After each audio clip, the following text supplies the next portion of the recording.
நான் தான் துர்கான்னு சின்னையாவுக்கு காட்டி கொடுன்னு வேண்டி இருக்கேன்.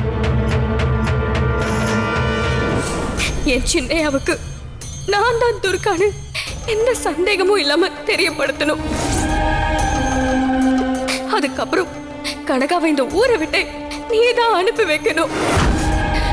இல்லனா இன்னையில இருந்து 3வது நாள் உன் சன்னதியிலே உன் கண்ணுக்கு முன்னாடியே அக்னி குண்டத்துல இறங்கி உயிரை விட்டுருவ.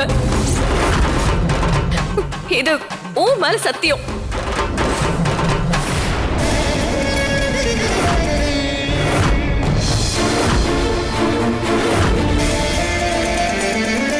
அம்மனுக்கு நான் விதிச்ச கேடு நாளையோட முடிய போகுது.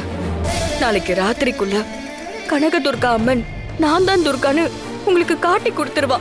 அப்படி நடக்கலனா நாளைக்கு அக்னி குண்டத்துல இறங்கி நான் தான் துர்கான்னு உங்க எல்லாருக்கும் நிரூபிப்பேன்.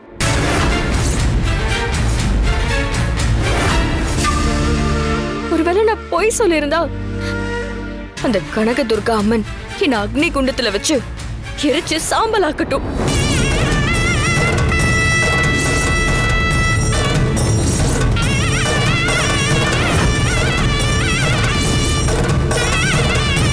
இதுக்கு முன்னாடி நான் தான் துர்கான்னு நிரூபிக்க அக்னி குண்டத்துல இறங்கினப்பதான் இதோ இந்த கனகாங்க வந்து நான் தான் துர்கான்னு சொல்லி இந்த வீட்டுக்குள்ளே வந்துட்டா.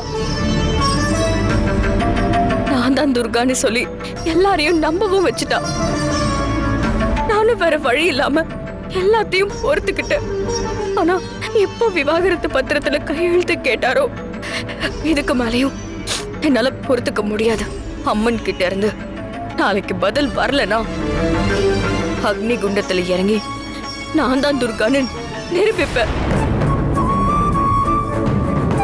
நான் தான் துர்கான்னு சின்னையா நம்பணும். அப்படி இல்லனா அக்னி குண்டத்திலேயே என் உயிர் போகணும்.